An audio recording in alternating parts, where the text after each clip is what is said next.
Olá, está começando mais um De Frente com a Lei. E no programa de hoje vamos conversar com o vereador Alceu Tomé do PTB, tratar aqui de assuntos e pautas que já permeiam o mandato do vereador, a quem eu saúdo. Vereador Alceu Tomé, é uma honra tê-lo conosco. Da mesma forma, Fábio, para nós é um momento de alegria e também quero saudar aqui os telespectadores do canal 16. Para nós é um motivo de alegria estar aqui presente no programa De Frente com a Lei. Vereador Alceu Tomé, o senhor já se encaminha aí meio ano de mandato praticamente. O senhor que é vereador de primeiro mandato nesta 17ª legislatura da Câmara e já tem se envolvido em diversas temáticas. O senhor que anos atrás havia ocupado o cargo nas farmácias do IPAM, entrou no pleito no sentido de tentar reverter uma medida que vinha sendo discutida no conselho diretor das farmácias do IPAM, que apontava até para o fechamento. E o senhor assumiu esse pleito junto com outros vereadores, numa briga muito ferrenha. Como é que está esse processo, vereador? A comunidade, servidores, enfim, a comunidade em geral que se utiliza das farmácias do IPAM pode ficar tranquila ou ainda há risco de fechamento? Na verdade, Fábio, você sabe que as coisas públicas às vezes são como a nuvem, mudam, né? Mas a princípio, assim, eu acho que podemos dizer assim até com um pouco de tranquilidade, que as coisas se acalmaram e estão se encaminhando para que permaneçam abertas, né? As farmácias do IPAM, elas têm uma história de muitos anos aí, né? Com a população de Caxias do Sul, né? Então, não é só a questão de empregos, de trabalho, né? Mas é a questão da história e o que ela representa para Caxias do Sul em termos de medicamento. Aqueles medicamentos que dificilmente a gente encontra em outras farmácias, a farmácia do IPAM geralmente ela tem esse tipo de medicamento. Então, geralmente, se fechar, certamente vai dar um grande espaço e uma grande falta nesses medicamentos, né? Sabemos muito bem que os empregos são importantes, mas a organização desse serviço que é prestado muito bem pelos funcionários que lá, seus colaboradores, enfim, têm exercido. E para nós, sim, é motivo de alegria, porque nós lutamos por isso, conversamos com outros vereadores também, eles nos mostraram quanto é importante a farmácia do IPAM manter esse serviço aberto.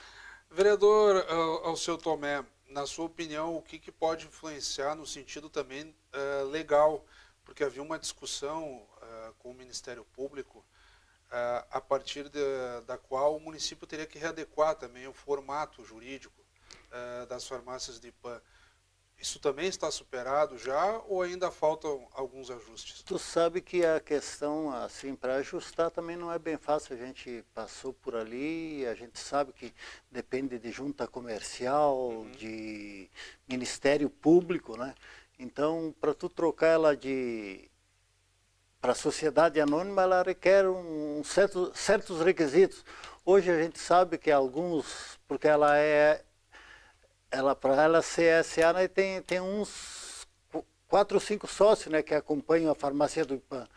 Então, para você transformar ela em SA, né, precisam os requisitos, assim, onde que alguns familiares já faleceram dos herdeiros, né, então se torna bastante complicado. Mas, assim, é questão de tempo e certamente as pessoas trabalharem para isso, né. Eu acho que o Ministério Público tem toda a razão também em querer que forme SA, onde que temos um artigo da Constituição ali, né, que impede, mas assim, ao mesmo tempo, a gente acredita que um pouco de trabalho, um pouco de sabedoria aí certamente se venha a bom tom. Vereador, mudando um pouco de assunto, as pessoas até podem considerar, mas já faz um tempo que houve esse anúncio, mas o adiamento como queiram, alguns falam em cancelamento, mas oficialmente houve adiamento da edição da Festa Nacional da Uva, que aconteceria em 2018, foi passada para 2019, pelo menos a partir do calendário que informou de forma oficial a Prefeitura de Caxias do Sul. E o senhor fez uma correlação em plenário disso, nas sessões ordinárias, que nunca é demais dizer, sempre com transmissão ao vivo do nosso canal 16 da NET, a partir das 8h30 da manhã, às segundas, terças e quartas-feiras. O senhor foi à tribuna repercutir isso e também fez uma relação quanto à manutenção do jovem no campo. Ou seja, a partir do não estímulo ou do adiamento da festa, da principal produção de Caxias do Sul, que é a uva, digamos assim, na parte rural, também o senhor enxergou ali um desestímulo à permanência do jovem no campo. Eu gostaria que o senhor trabalhasse com essas duas temáticas que mereceram grande atenção sua em manifestações em plenário recentemente.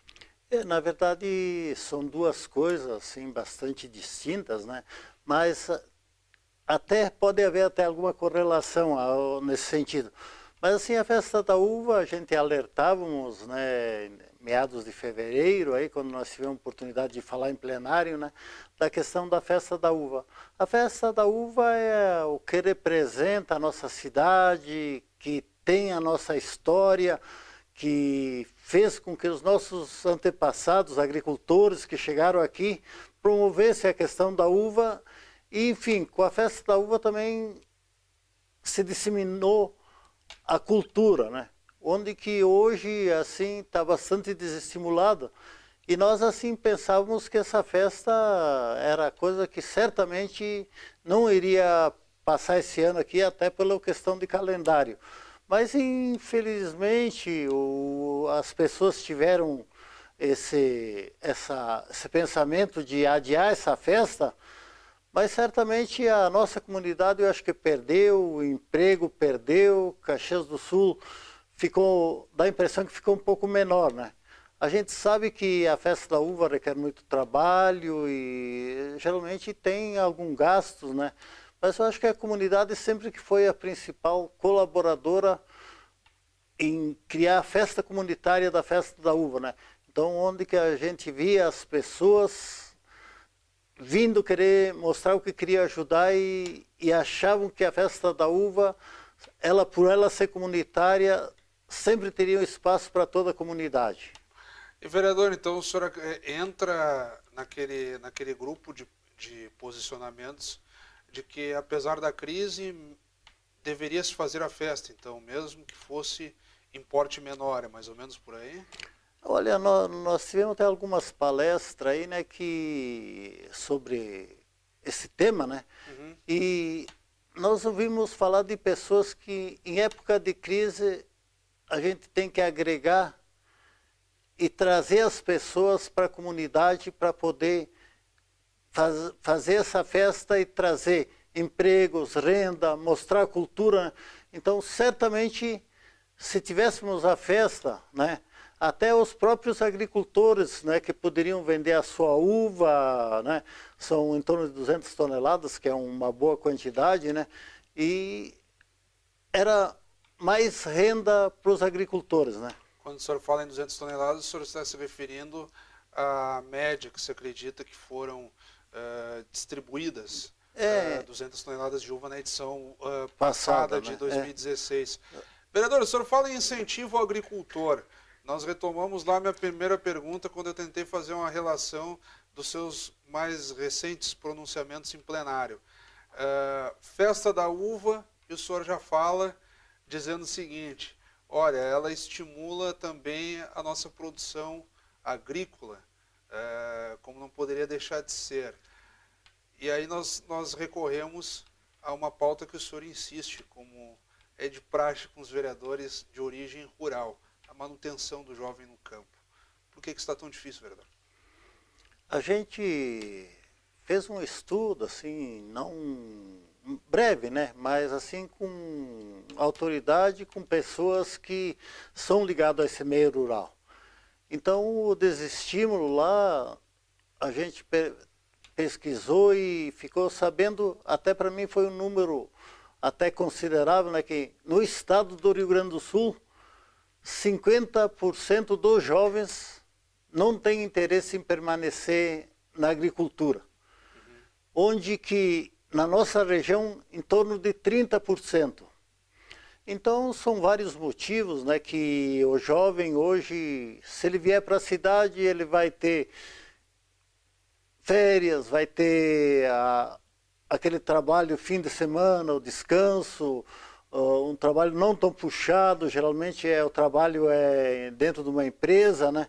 Onde que lá fora geralmente não tem fim de semana, não tem horário, e as pessoas têm grande dificuldade em permanecer lá. Até porque a legislação que hoje traz dos códigos ambientais, aí, né? Eles não trazem nenhum incentivo, tudo é dificuldade para que as pessoas se mantenham no interior. E não só isso, né? São várias coisas que acumuladas desestimulam as pessoas a ficar no interior. E por onde passaria, vereador Tomé, essa reversão, essa tendência de desestímulo, como o senhor bem coloca? Nós temos... Agora é um momento de crise econômica bastante drástica. O país tenta, de certo modo, estancar e se estabilizar, mas vivenciamos ainda uma crise econômica muito pesada, que atinge, sem dúvida nenhuma, a agricultura também.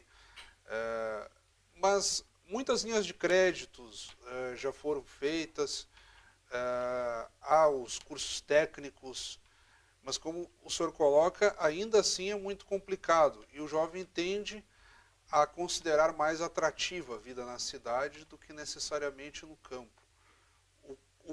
Do que já se experimentou, deveria se retomar, ou o caminho passa por outras formas de incentivo? Há ainda uma luz no fim do túnel para isso?